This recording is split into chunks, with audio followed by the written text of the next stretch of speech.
8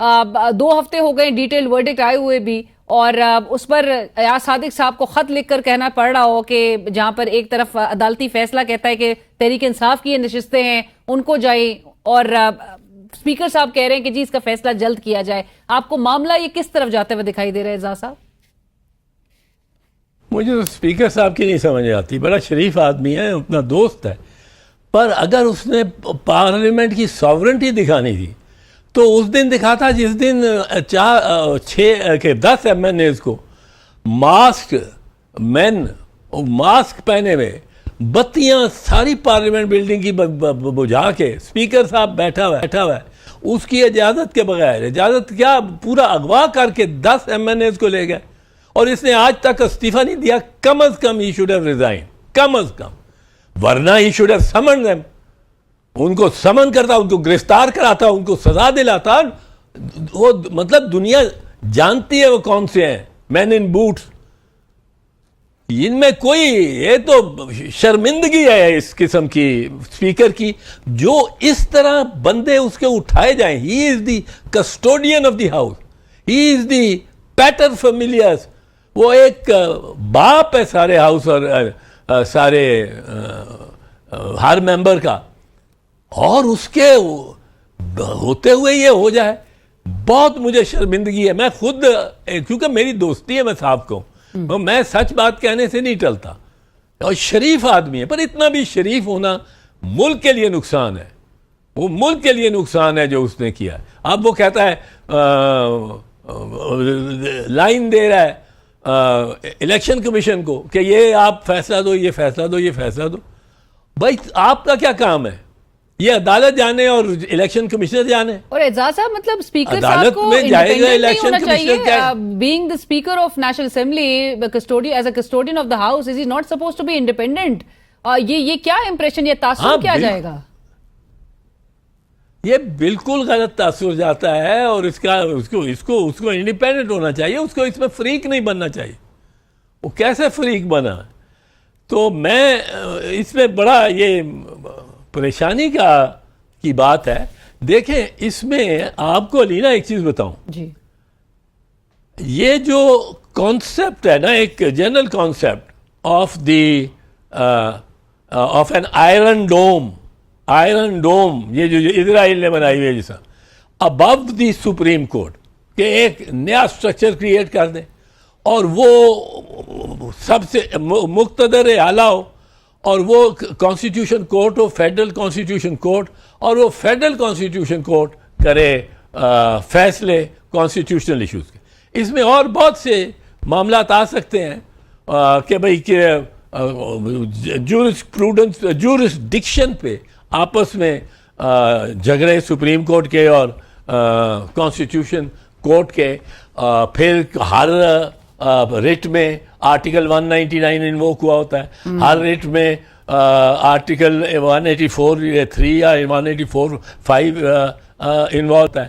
کوئی نہ کوئی فنڈامنٹل رائٹ دیا ہوتا ہے, اس پہ بنیاد ہوتی ہے. Military courts and military laws are subject to the jurisdiction.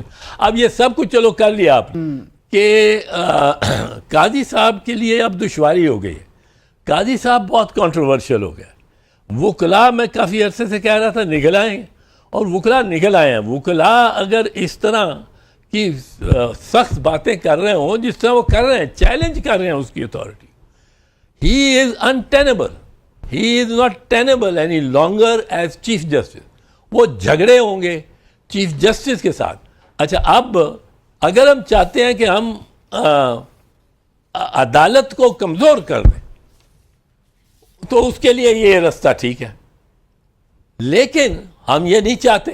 ہمارے تو چیئرمین بلاول نے کہا ہے کہ مجھے کوئی اس میں امتیاز نہیں ہے, قاضی فیض عیسیٰ ہوں یا جیسے منصور علی شاہ صاحب ہوں. لیکن بلاول صاحب, اعزاز صاحب یہ بھی کہہ رہے ہیں کہ 25 سے پہلے تک کرنی ہے اس مہینے کے, ورنہ تو معاملہ التوا کا شکار ہو, انڈیفینٹ پیریڈ کے لیے ایک التوا کا شکار ہو سکتا ہے. جہاں پر حکومت نظر آ رہی ہے کہ یہ 17 یا 18 تاریخ کو اجلاس بھی طلب کرنے کے امکان ہے, بلایا جائے گا. آپ کو لگتا ہے کہ this can actually lead to a very catastrophic situation جہاں پر ابھی بھی آپ نے ذکر کیا کہ بڑی دھواں تقاریر ہو رہی ہیں. All the elected bars across the country they've rejected this constitutional package. Federal constitutional court کی بھی بات کو وہ کہتے ہیں کانسٹیٹیوشنل بینچ کی حد تک تو صحیح ہے لیکن اس چیز کو ریجیکٹ کرتے ہیں. سو ایک آؤٹ کم اچھا نہیں نظر آ رہا. دیکھیں دو باتیں میں کروں گا اس میں. چیئرمین بلاول کی اپنی کمٹمنٹ ایک ان کی ہے to what his mother had suggested. اب میں اس چارٹر آف ڈیموکریسی کا ایک آتھر تھا, 6 تھے ہم لوگ. اب جو ہمارے ذہن میں وہ کانسیپٹ ہے نا, اور بی بی کے ذہن میں بھی کانسیپٹ, وہ یہ نہیں تھا کہ ایک سپرا عدالت بنے گی. وہ یہ تھا کہ جس طرح ایک کورٹ ہے وہ انٹرپریٹ کرتا ہے شریعت کو, وہ ہے شریعت کورٹ جس کا ایک چیف جسٹس بھی ہے, ایک چیف جسٹس ہے. اس طرح اس سائڈ پہ ایک کورٹ ہوگا جو انٹرپریٹ کرے گا کانسٹیٹیوشن کو, اور وہ اسپیشلسٹ ہوگا کانسٹیٹیوشن. اور بیچ میں سپریم کورٹ رہے گا. سپریم کورٹ کو کسی طرح ہمیں ادھیر کے رکھ دینے کا ذہن میں نہیں تھا, اور پورا سٹرکچر بھی ہم نے نہیں اس میں بنایا ہوا تھا, پورا سٹرکچر.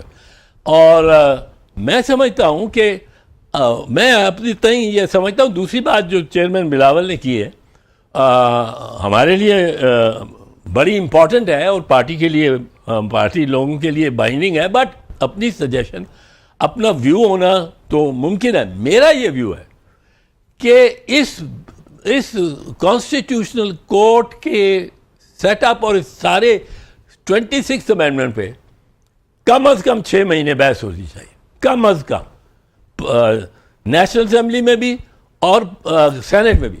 اور یہ پبلک ڈیبیٹ بھی ہونی چاہیے, آرٹیکلز لکھے جانے چاہیے. قاضی فیض عیسیٰ یا چینج آف ون پرسنالٹی نہیں ہوگا. قاضی فیض عیسیٰ کو آپ اگر لگا بھی دیتے ہیں, ہم لگا دیتے ہیں, قاضی فیض عیسیٰ میں بھی turn around to destroy the system. Pervez Musharraf کو نواز شریف نے لگایا, اور ان کے والد صاحب فرمایا کرتے تھے کہ اپنا چیف جسٹس ہونا چاہیے تھا, اپنا ہونا چاہیے آرمی چیف, اپنا چیف جسٹس, اپنا آرمی چیف. اس آرمی چیف نے پرائم منسٹر کی بیٹے, بیٹیاں, والدہ, بیوی, ہر ایک کو گرفتار کر لیا 12 اکتوبر 2000 کو.